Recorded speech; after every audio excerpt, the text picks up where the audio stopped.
Hello folks, here are some non-combat tips and pointers that will jumpstart your Tower of Fantasy experience and save you a lot of time in the beginning. First off, exploration, since this is a major part of the game. You can run as long as you want since that doesn't take stamina, but climbing and gliding does. Normally when you climb and you want to jump to speed things up, you'll run out of stamina really fast. Look at me not being able to reach the top of the cliff with a full bar.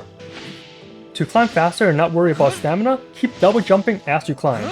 To do this, while climbing, push Ctrl to let go, then double jump and then hold forward to grab the wall again. This will let you climb just about any mountain without worrying about falling due to stamina. It might take a little while to get used to at first, but your rhythm is Ctrl, space, space, W. Ctrl, space, space, W. Keep that up and you can climb anywhere you want.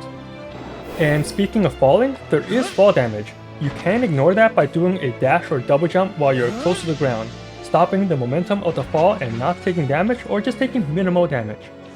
Now for gliding, you will see a dash or dodge meter on the right side. When you see at least one pip, do a dash in midair and then equip your glider again with the number 2 button. This will let you travel much farther than normal gliding. Here's a comparison. On the left is just me holding forward while gliding the entire time, and on the right is me using this little dash trick. You can see the extra distance I gained just from this. Another obvious tip is to always activate your fast travels as you explore. In this game, there are multiple types of fast travel. One of them is this little pyramid thing, and then the other type is this circular obelisk. You can fast travel to any of these points from the map, and you should always go out of your way to unlock them in order to save time later on when you need to move around the map. And when playing through your fresh account, you should beeline the story as much as you can, because you can reach certain points or milestones in the story that will block you from continuing for a certain amount of real-life hours. That's the case in China to prevent people from playing all day. So if you do hit these time walls from these story missions, that is your cue to work on your side stuff and explore more while you wait for the time to pass. Okay, now let's go over the gacha system. There are 3 currencies to pull. On the standard banner, you have your gold nucleus. For the limited banner, which has a time duration, you have the red nucleus. And then additionally, you have the black nucleus for the black banner, which is always there. The problem with the black banner is the low SSR rate of 0.3% and no pity. That's right, there's no pity for this banner. So I would not recommend pulling on this banner unless you have extra black nucleus from playing the game.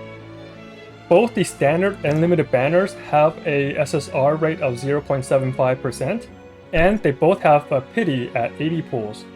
The premium gold and red nucleus can be bought at the store. They each cost 150 dark crystals, which is the Primogem equivalent of this game. Overall, I recommend using your dark crystals to get red nucleus for the limited banners, since they have limited characters you can get. The one exception is for new accounts, because as a promotion, the first 30 pulls you do will guarantee an SSR for brand new accounts. Then after that, you'll do your normal 80 pull pay. So it is recommended to get your 30 pulls out of the way to see what SSR you get, and then use your SSR weapon box that we got from the special launch event to pick out a weapon that will fill out your team and balance your roster. And here's another thing I want to point out for these banners.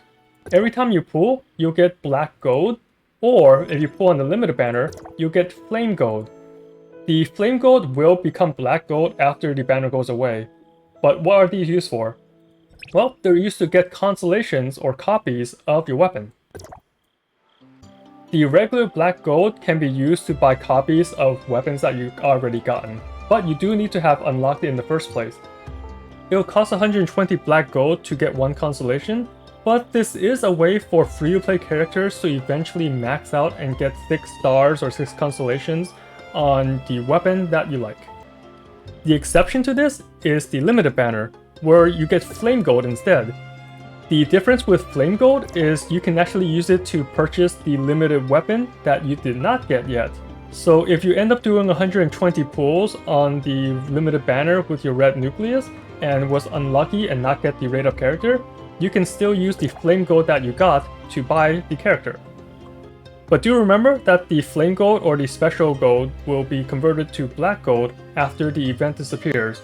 And in order to get 120 red nucleus to 100% guaranteed the limited rate up character or weapon, you'll need 18,000 dark crystals. Yeah, that's a lot, and that's just a heads up to let you know what is needed to guarantee a limited weapon.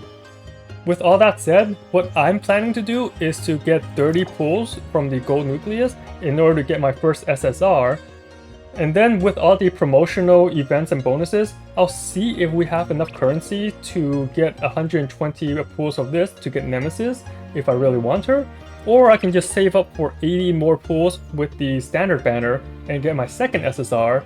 Then I'll use the SSR box that we got to choose a third one to balance out my team. So that's it for my major tips for non-combat stuff in Tower of Fantasy. I'll have another video later on to talk more about the combat side of things and what this shatter, charge, and all the different elements do. So keep an eye out on that.